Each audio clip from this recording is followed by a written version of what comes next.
Well, Allan Mills is the Vice President of Operations for a really dynamic organization here in Ontario with ministry not only across Canada, but now all over the world. It's called Christian Horizons. Allan, it's great to have you here. Thank you, John. This is a very significant time for Christian Horizons. I want to get to that, but tell folks that may not know what Christian Horizons is or does. Tell us about the organization. Sure. Christian Horizons is an organization that supports people who have exceptional needs. And in Ontario and Saskatchewan, what that means is that we support people who have developmental disabilities, adults and children. In 7 developing countries, what that means is that we reach out and help make a difference in the communities where people live in impoverished circumstances and face life with numerous situations, numerous challenges. Some of those folks have disabilities.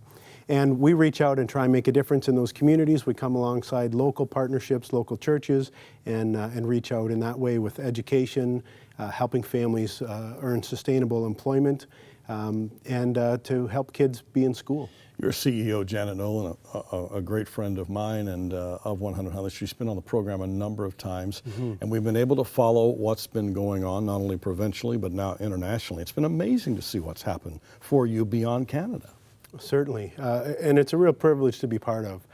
Christian Horizons is this year celebrating our 50th anniversary and simultaneously recognizing 25 years of international work. Well, if I'm correct, the ministry was actually birthed by a couple who had a special needs child, took that child to church, and there was not really seemingly a place where which that child could thrive.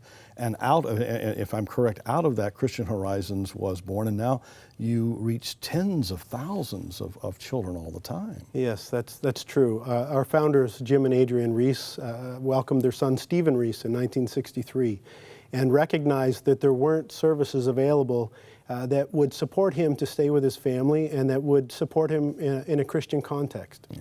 We recently, just a few years ago, the way time goes by, celebrated our 50th anniversary as an organization, and then we just a few weeks ago had our 10,000th episode of 100 Holly Street's organization.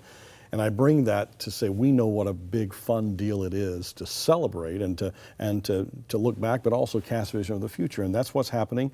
You have coming up in really just a matter of hours a big to-do here in Ontario. Tell the folks about this 50th anniversary gathering.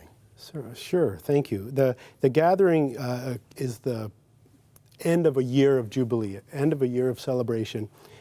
December 3rd is the International Day of Persons with Disabilities, recognized around the world by the United Nations. Right. And we started our celebration on that day last year, and we're wrapping up tonight. We have an event hosted at the Meeting House and also at nine locations across the province of Ontario and in Moose Jaw, Saskatchewan. Wow. Part of the program will be broadcast from our host site to each of those locations, and it will include a message from David Onley, yes, the former Lieutenant Governor, and as well we'll have the Minister of Community and Social Services, the Honourable Helena Jazik, with us as well. I'm looking forward to being there. It should be a great evening, and I can't wait to say congratulations and see those folks and hear our friend David Onley speak.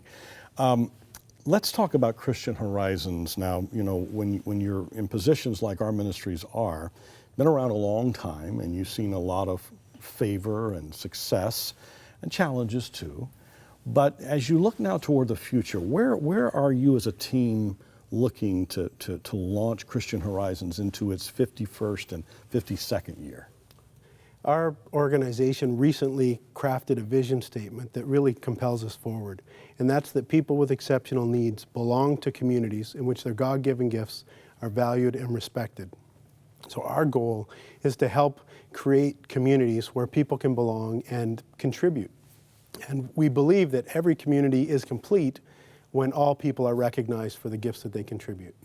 All along this interview, we're seeing in the lower third of our screen your website, and as you are going forward, how would you encourage people to get involved with Christian Horizons? How can they know what it is, but also how can they find out how to wrap their arms around it or bring it into their world?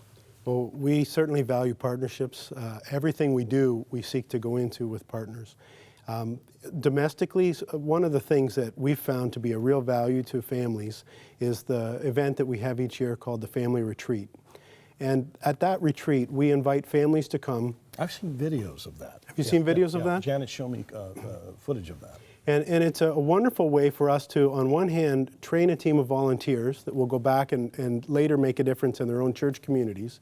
But those volunteers support families who have a hard time actually experiencing a vacation, or in some cases even a night out, as a family. And so we pair, these families all have at least one family member who has a disability, and we pair that person with a volunteer and help them experience a wonderful time at, so far our experiences have been at Elam Lodge, which is a fantastic partner for us on Pigeon Lake. Yep.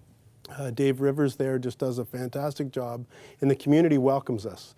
We've been there for 5 years now. Yeah. So as people are looking at Christian Horizons and you're talking about the future, this expansion internationally fascinates me because I have such a love for that and have done some of that in my career. How are people finding about Christian Horizons, this Ontario, Canadian-based organization? How are they learning about you? And I think you say now seven developing nations. How do they know? How do they find out? How's this happening? Excuse me. Sure. We're an organization that has a hard time saying no. And often the beginning has come through a request. Someone's looking for some help. And then we look at, do we have something that could contribute there? And we started both in Africa as well as in Central America, taking what we learned here in Ontario and applying it in many cases in those communities. But then we also have learned from those experiences, and that's helped shape our thinking back here in Ontario. But we really have a focus on trying to reach people who have a wide range of disabilities in those communities where there's impoverished situations. People that feel that the most are people who have disabilities. And so we seek to support a family, but to do it within the context of the local church community and in partnership with the local church. And just try to help, again, people have a sense of belonging and appreciation, but really start with the basic needs, nutrition, education, and build from there. Tell us, how many years have you been with the organization? For me, 27 years. Oh, that is phenomenal. Why? Why have you stayed there all these years? What is it about Christian Horizons that's so compelling that keeps you going back to that office or on the field every single day? It's a real privilege to have the opportunity to walk alongside some of the families that we've been part of their life's journey. And my personal mission statement is simply called to serve, and I've continued to feel the calling of the Lord to continue to be part of this ministry. I tell you, God bless His faithfulness, and people like you and Janet, God is blessing. Before we go, we have folks that love to pray. What are 2 or 3 items, or 1 item even, that you as leaders there at Christian Horizons would appreciate our television family praying for in the days ahead as you move into this future? Sure. Well, I think one thing here in Ontario is that there are thousands of families who don't have a service through government-funded support. Thousands. Literally thousands. There are approximately 18,000 people receive government-funded supports in the province of Ontario and 14,000 people on waiting lists. And so our desire is not simply to provide government-funded services, but also to be a partner to the local church. How can the church help its own members to experience community, to experience the love and friendship of the people around them and the supports they require, just to be part of that community and to live life. And so our goal is to help the churches to be communities of belonging for people. So folks can go to your website and you can be a local church pastor or a leader of a local church, you can be a family member and find out more. And you see the website on the screen there. Please visit Christian Horizons. And if you're a praying person, please pray for our friend Janet Nolan and for Allan Mills, our guest, and all the folks who are making daily decisions that impact literally thousands of families all across Ontario, Canada, and now in various spots around the world. Congratulations. Thank you, John. Happy anniversary. Allan Mills, VP of Operations, Christian Horizons. That's great.